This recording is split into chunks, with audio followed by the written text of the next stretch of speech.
Good afternoon. It's a beautiful day here in Seoul. The weather is getting warmer and warmer, so when I talk with my mask on, my glasses are not really...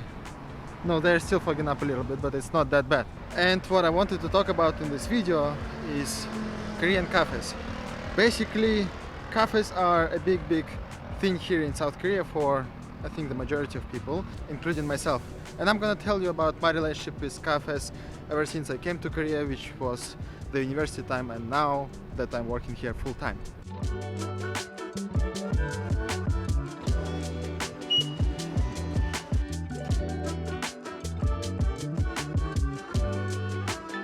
Alright, so I have actually arrived to one of the famous places here in Seoul, and it's Hyundai. And it's a very popular student place, and I'm just looking for a location to put my camera so I can tell you more about the cafe and actually have something to show you on the map. What's gonna happen is that I'm gonna type coffee, which is a coffee, in one of the Korean map applications, and I'm gonna show you how many cafes are around this area.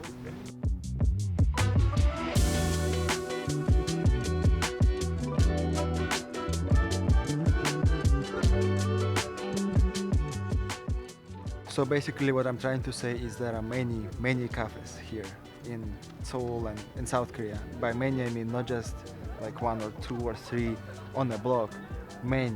And it's a part of the culture, it's a part of the society by now. And you can actually understand why it is so important for the society, why it plays such a big role. Is basically once you learn about the culture here, about how society works and about a little bit of real estate situation, you'll basically understand why there are so many of them.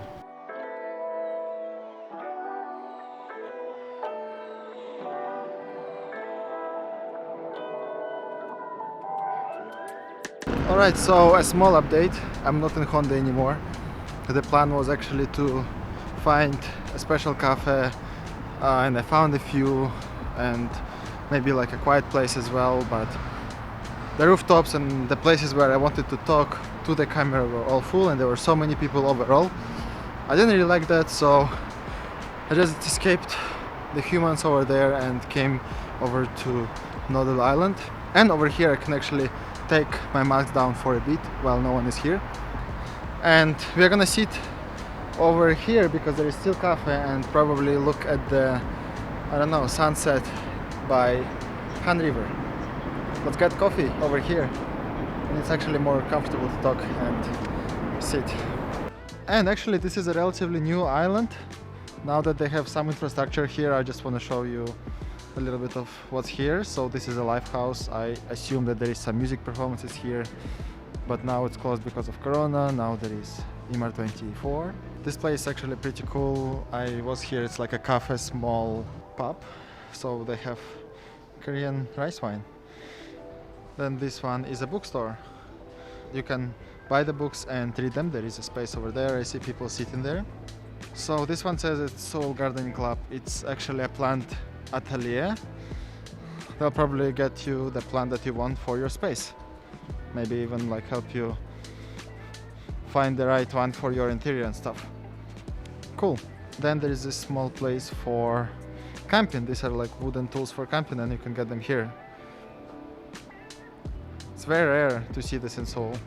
And the last one over here is probably what looks like a gallery. You can see that there is art gallery inside.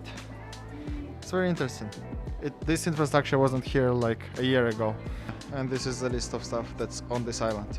But its main advantage used to be the fact that there were not many people, but I don't think this is the advantage anymore because there are people here too. There's more stuff over here.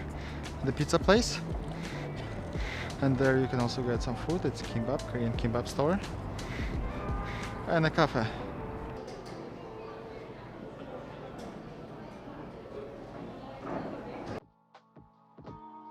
So to see the scale of the island, you can see that there's a river over here, right around there. You will see the buildings, which is another side of the river, and all the infrastructure that I just showed is right behind. So it's a relatively tiny island, but it has gotten much more popular in terms of camping, or maybe just looking at the sunrise and having coffee.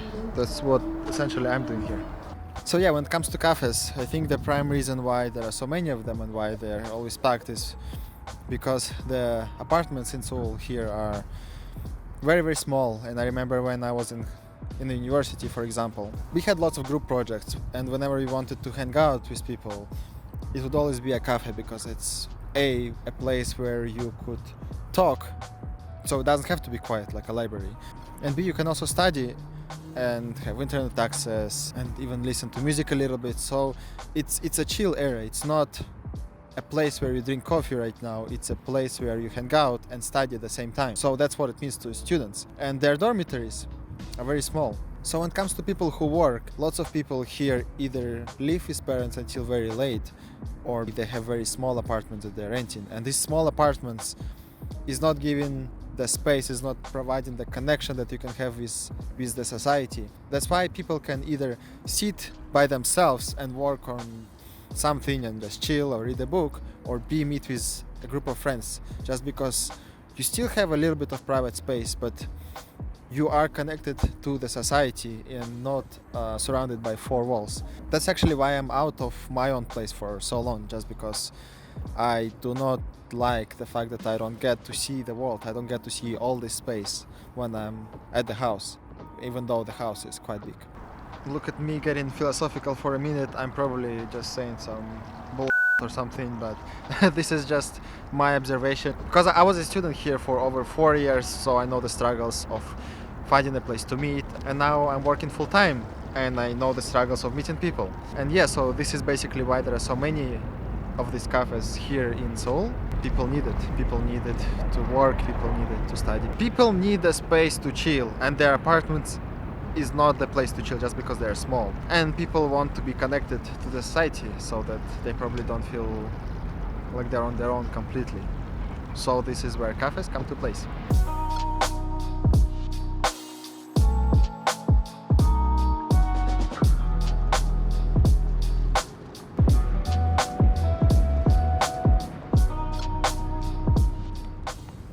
I'm going to wrap up this video real quick by telling the last story for today, and I have a special guest here with me.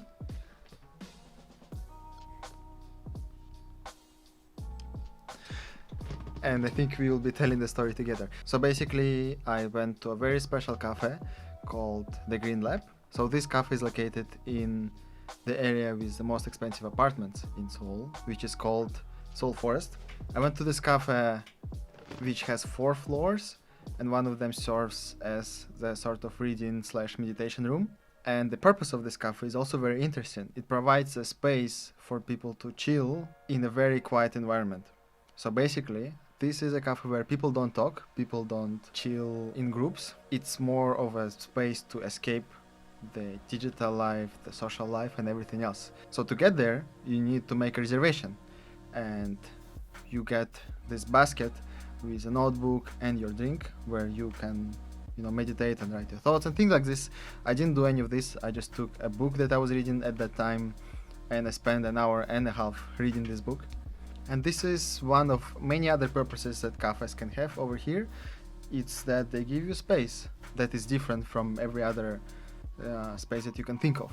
So when I went there, I sat in front of a glass that overlooks the Seoul Forest, so the very green area, and it was basically me and 2 other people in the room, which was very unique and quiet.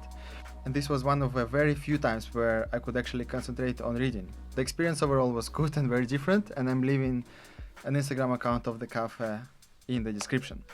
So I guess this is it about the cafes in Korea and the role that they play.